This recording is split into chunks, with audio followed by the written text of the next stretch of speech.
नमस्कार, MG TV में आपका स्वागत है। मैं हूं रंजीत छाबड़ा। आइए चलते हैं खबरों की ओर। देश के जाने माने किसान नेता राकेश टिकैत किसानों से मिलने बस्तर प्रवास पर जाते कुछ देर के लिए धमतरी गुरुद्वारे में माथा टेकने पहुंचे और एमजी टीवी से विशेष बातचीत की। इस अवसर पर गुरुद्वारे के ज्ञानी जी द्वारा किसान नेता की सफलता के लिए अरदास की। मौके पर उपस्थित गुरनाम सिंह मान, सोनू छाबड़ा और जगजीवन सिंह सिद्धू सहित संगत ने उनका आत्मीय स्वागत किया।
असमारी जियो पिंड सब तेरा वाहिगुरु, कहो नानक सब तेरी वडियाई, कोई नाम न जाने मेरा वाहिगुरु।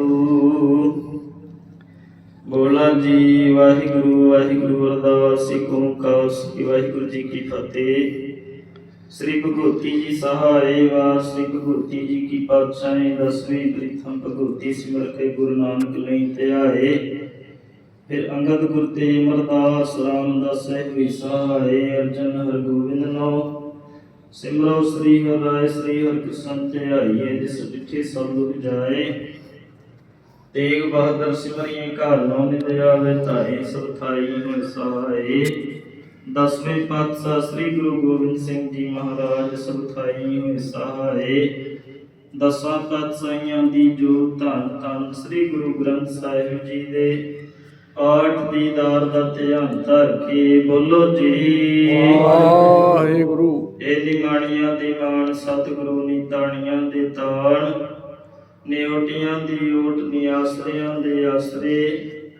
धन धन श्री गुरु ग्रंथ साहिब जी महाराज आप जी दे पावन पवित्र चरना कमला पास अरदास बेनती जोदड़ी है। आप जी दे दर घर दे प्रीतवान किसान नेता श्री राकेश टिकैत जी आप जी दे दर ते हाजिर होए। सच्चे पिता वाहिगुरु जीओ आप जी कृपा करनी अपने सेवकां दे सिर ते मेरा भरिया हथ रखना जी। आप कृपा करके देश दी समाज दी सेवा चढ़दी कला बख्श के इसे तरह लेंदे रहना जी। आप जी कृपा करनी समूह कर्मचारियों दे सिर ते मेरा भरिया हथ रखना जी। राकेश टिकैत जी दे सिर ते मेरा भरिया हथ रखना। अपना मेरा भरिया हथ रख के देश दी समाज दी सेवा करांदे रहना जी। अंग संसाई होना चढ़दी कला बख्शनी जी। मन दियां शुभ मनो भावनावां गुरमत अनुसार पूरियां करनियां जी। हर मैदान हर दीवान फतेह करनी अपने चरना कमला नाल जोड़ी रखना जी। देश कौम दा प्यार बख्शना हर प्रकार तो संसाई होकर के हर प्रकार दी चढ़दी कला करनी जी। सही प्यारे मेल जिना मिलिया तेरा नाम चेतावे। नानक नाम चढ़दी कला तेरे बाणी सबत दा भला।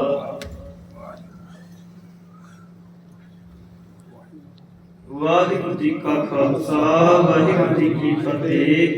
बोले सो निहाल सत श्री अकाल। वाहिगुरु जी का खालसा वाहिगुरु जी की फतेह।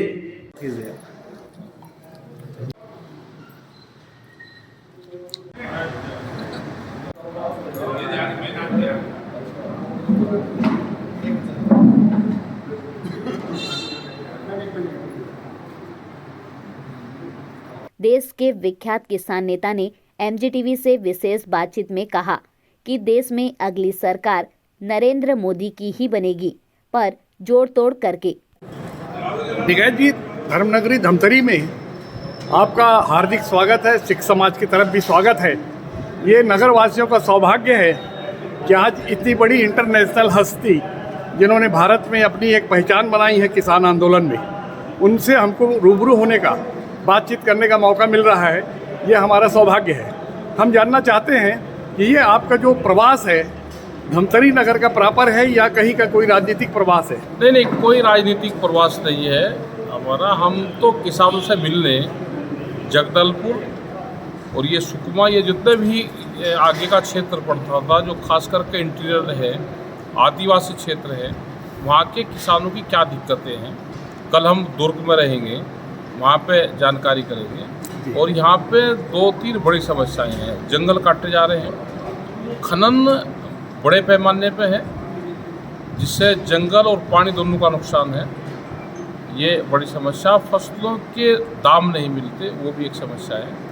और जो आदिवासी क्षेत्र है, वहाँ के अगर जंगल नष्ट होंगे तो उनकी पूरी जीविका प्रभावित होगी। वहाँ से इमली का एक बड़ा हमारा एक्सपोर्ट यहाँ से होता है और कई कंट्री में जाता है, वो हमारे ख़त्म होंगे धीरे धीरे। यहाँ से आमचूर वाला जो सेक्टर है वो हमारा ख़त्म होगा। जो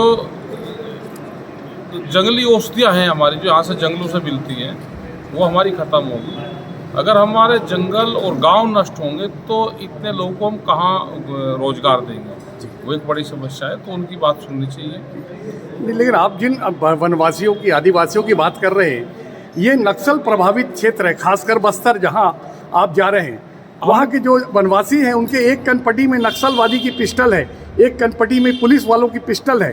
तो उन परिस्थितियों में वो क्या कर सकते हैं? मजबूर है। मैं कह रहा कि फिर भी अपना वे रोजगार तो कर रहे हैं ना भाई। आपको ये है कि वहाँ से निकाल के क्या उनको रायपुर में उनको मकान अलाट हो सकता है? उनको उन्हीं परिस्थिति में वहीं दोनों के बीच में उनको रहना है। उनकी आजीविका वहाँ से ही चल रही है, उनकी आजीविका तो चल रही है। उनको वहाँ से हटा के कहाँ लेकर जाओगे? उसको जो भी मामले हैं उसको भारत सरकार सोल्व करे बैठ। और नक्सल धीरे धीरे हट रहा है, वहाँ से जा रहा है। अब धीरे धीरे, पहले यहाँ पे भी था लेकिन अब धीरे धीरे ख़त्म हो रहा है। लोगों को रोजगार भी मिल रहे हैं। लेकिन अगर जंगल नष्ट होंगे और बाहरी कंपनी यहाँ पे आन के व्यापार करेगी, यहाँ पर पोल्यूशन फेंकेगी, तो उससे ज़्यादा डिस्टर्ब होगा। वो एक बहुत बड़ा कारण रहेगा कि यहाँ से लोग जो प्रभावित हो रहे हैं, वो भी एक बड़ी समस्या है।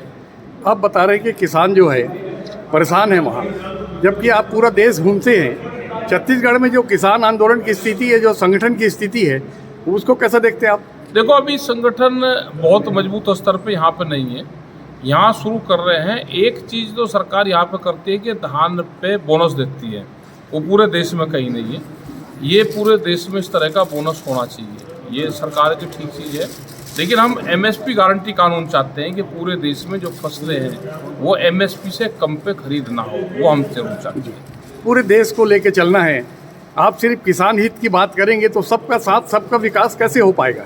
नहीं, हम किसान की बात करते हैं। अगर किसी क्षेत्र का विकास देखना है, आप उसके बाजार को देख लो। अगर बाजार में सेठ जी का गल्ला ठीक है, उसकी दुकान बढ़िया बनी हुई है, उसका शोरूम बढ़िया शीशे वाला है, तो ये मान के चलना कि वहाँ का किसान, जो वहाँ के आदिवासी है, वो ठीक है। अगर वो कमज़ोर हैं तो ये मानना कि क्षेत्र भी कमज़ोर है। किसी भी क्षेत्र की पहचान शहर की दुकान से होती है। अगर हमारा व्यापारी ठीक है, उसके बढ़िया शोरूम बने हुए हैं, तो ये मान कर चलना कि गांव भी ठीक है। अगर वो गरीब है तो गांव भी गरीब है, ये उसकी पहचान है। एक तरफ तो आप तारीफ कर रहे हैं कि जो रेट छत्तीसगढ़ में कांग्रेस सरकार दे रही है किसानों को 2500 रुपया, वो पूरे हिंदुस्तान में मोदी सरकार भी नहीं दे सक रही है। और अब जो 8 महीने, साल भर बाद, 10 महीने बाद चुनाव होने वाला है, उसमें 2800 रुपये देने की घोषणा हुई है। तो ये एक रिकॉर्ड भी बन रहा है। उन स्थितियों में आप कैसे कह सकते हैं कि यहाँ किसानों की दुर्दशा है? नहीं, एक ही फसल थोड़ा है। आदिवासी तो दूसरे लोग भी है ना, जो धान पैदा नहीं करते, वे लोग भी हैं। आज हम गए तो 1600 रुपया क्विंटल धान भी यहीं बिक रहा है, जी। इसी छत्तीसगढ़ में बिक रहा। जी अगर उसकी पूरी खरीद नहीं होगी तो 1600 रुपये में बेचेगा, तो आधे रेट में बेच रहा है। तो ये सारी चीज़ें सरकारों को ध्यान देना चाहिए। जंगल कट जाएंगे, जिसके धान नहीं हो रहा उसके लिए तो जंगल ही उसके लिए वो है, उसके लिए तो इमली का पेड़ ही उसके आमदनी का स्रोत है। जी सरकारों को ध्यान देना चाहिए कि कोयल बाइंस व्यापारी को फायदा दे सकती है, जी लेकिन उससे जो नष्ट होगा, जो प्राकृतिक नष्ट होगी, उससे बहुत बड़ा क्षेत्र नष्ट होगा। जी यहाँ पे रोजगार नहीं है, रोजगार की बड़ी समस्या है। जी रोजगार नहीं है, अगर कुछ फैक्ट्री या इंडस्ट्री बाहर से आ रही तो बाहर के लोगों का वो लगा रही है, लोकल के लोगों को कम रखती है। ये देखा जा रहा है कि मोदी जी से आपको कुछ एलर्जी है, दुर्भावना है। मोदी जी से एलर्जी है कि उनकी नीतियों से आपको एलर्जी है? अब यहाँ तो मोदी जी की सरकार है नहीं, ना मोदी की सरकार बिहार में है। बिहार में अगर किसान पर लाठीचार्ज हुआ तो हम 25 तारीख से 28 तारीख तक बिहार में रहेंगे। जी तो हमारा किसी सरकार उससे नहीं है, सरकारों की गलत नीतियों से हमारा विरोध है। अगर यहाँ पे भी कुछ गलत नीति है, नया रायपुर में आंदोलन चल रहा 1 साल से ज़्यादा हो गया, अगर वो समाधान नहीं होगा तो यहाँ पे ट्रैक्टर मार्च, ऐसा तो है नहीं कि ट्रैक्टर मार्च यहाँ पे नहीं निकलेंगे, यहाँ पे लंबे पड़ाव नहीं हो सकते जी और रायपुर की तरफ को ट्रैक्टर चल नहीं सकते या कोई स्टे है उस पर, ऐसा तो नहीं है। जी ट्रैक्टर पे कोई स्टे नहीं है, वो रायपुर की तरफ को भी चल सकता है, बैलगाड़ियाँ भी चल सकती है। तो यहाँ के मुख्यमंत्री को चाहिए कि वो इन चीज़ों का समाधान करें। आपका आंदोलन एक बड़ी ताकत के साथ परिवर्तनकारी शक्ति के रूप में उभरा था, लेकिन अब वो ताकत नहीं दिख रही है। क्या लग रहा है, बहुत सारे जो अनुषंगिक संगठन आपके साथ जो संबद्ध थे, वो बहुत सारे संगठन किन वजहों से अलग हो गए हैं, क्या कारण है? देखो, कोई अलग नहीं हो गया, वैचारिक रूप से सब साथ में है। जब जरूरत होगी सब इकट्ठा फिर आएंगे। और अब देश में ये नहीं कि एक जगह आदमी लड़ाई लड़ेगा, आंदोलन करेगा। ये वैचारिक क्रांति देश में आएगी, वैचारिक परिवर्तन आएगा, और वैचारिक परिवर्तन जो हमारा युवा है, बच्चे हैं, उसमें सब में धीरे धीरे आ रहा है। जी इस बार मोदी जी की सरकार दिल्ली में बनेगी या नहीं बनेगी, आपकी राय क्या है? बेईमान ना करेंगे ये, उनसे कैसे ये बचेंगे पॉलिटिकल पार्टी वाले, ये देख रहा है। मतलब आप मान के चल रहे हैं, मतलब आप मान के चल रहे हैं कि मान रहे मोदी हैं जी की तो- सरकार फिर बनना है? बेईमान नहीं करेंगे, अगर बनेगी तो बेईमानी से बनेगी। बेईमानी से बनेगी वो है। बेईमानी ईमानदारी से नहीं बनेगी। नहीं, तो मतलब एटीएम मशीन खराब है या मतदान प्रणाली अब उसकी में? जरूरत ही कुछ नहीं रही। कोर्ट कचहरी सब उन्हीं के ही है, डीएम और सीएम सब उन्हीं के ही है, उसकी जरूरत ही नहीं रही है। कोई इलेक्शन कमीशन में जाने की अब हिम्मत नहीं करता, सीधा बीजेपी के ऑफिस में जाता है और उसकी पार्टी को ज्वाइनिंग करता है। अभी लेते हैं एक छोटा सा ब्रेक। आप देखते रहिए MG TV, क्योंकि खबरों का सिलसिला यहाँ थमता नहीं।